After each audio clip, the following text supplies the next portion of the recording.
Every fighter that's under contract, if you want to tell the media what you're paid, that's up to you. UFC 292 took place on August 19th in a sold-out TD Garden in Boston, Massachusetts. The main event featured the bantamweight champion Aljamain Sterling attempting to defend his belt against the number 2 contender and rising superstar Sugar Sean O'Malley. O'Malley, who manages himself and inked a new deal prior to the fight, sat down in multiple interviews this week with some strong words for predatory MMA managers. Yeah, I mean, it's no secret how managers in MMA are horrible. You know, they're asking for percentages of fighters' bonuses, I said stay tuned. You know, it's been a while, but continue to stay tuned. It will be announced. Something will drop, and it will, you know, hopefully can change up the game a little bit because these managers are dog shit. Welcome to MMA Money. Hit the like button if you enjoyed the video. Let's jump right into the first fight. Kicking off the main card, Marlon Chito Vera defeated Pedro Munhoz by unanimous decision in a striking heavy match that took place almost entirely on the feet. Munhoz took home $91,000, while Chito earned a win bonus and a total of $321,000. In the second fight, bantamweight Mario Bautista gutted out a hard-fought win over late replacement Damon Blackshear. Blackshear, who took the fight just 7 days after his win bonus and made a total of $66,000.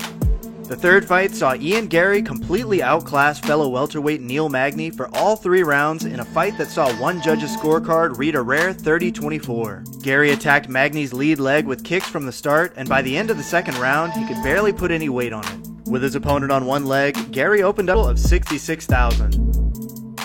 The co-main event saw women's strawweight champion Zhang Weili dominate the challenger Amanda Lemos in a fight that now holds the largest strike differential in women's UFC history. Besides a couple of scary submission attempts in the first and fourth rounds, Weili controlled the fight from start to finish on her way to the unanimous decision win.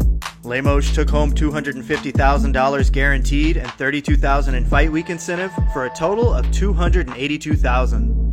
Meanwhile, the winner Zhang Weili earned $400,000 guaranteed and $42,000 in fight week incentive, along with a performance of the night bonus. And after the fight, Dana White claimed this card broke the pay-per-view record for bantamweight headliners, so estimating 500,000 buys would give Weili around another $375,000 for finally the main event of the evening, Aljamain Sterling taking on Sean O'Malley. After a lackluster first round, Sean brought the fireworks and cracked Aljo with a counter right hand, following up with hammer fist to get the TKO victory and take home the undisputed bantamweight title.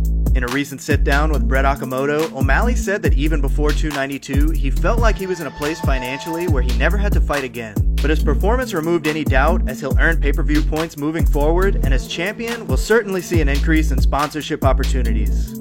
Sterling took home a guaranteed $500,000 and $42,000 in fight week incentive, and as champion, $1,000. Sterling was graceful in defeat and took a moment at the post-fight press conference to show his gratitude for everything he had accomplished. I know the UFC gets a lot of shit from like the fighters and stuff, but if it wasn't for them, man, I wouldn't have the life that I live today. And I told Dana that even at the weigh-ins yesterday, and Hunter, like, if it wasn't for them, like, half the things I've done in this sport wouldn't be possible, and the things I've been able to do for my family, bought my mom a house, doing a little real estate. I own 3 houses now. I'm set in terms of financial means. You know, this is just icing on the cake. And the new UFC bantamweight champion Sugar Sean O'Malley took home $350,000 guaranteed, $32,000 in fight week incentive, along with a $50,000 performance of the night bonus. And while he most likely did not get pay-per-view points for the fight, he still earned a total of $432,000.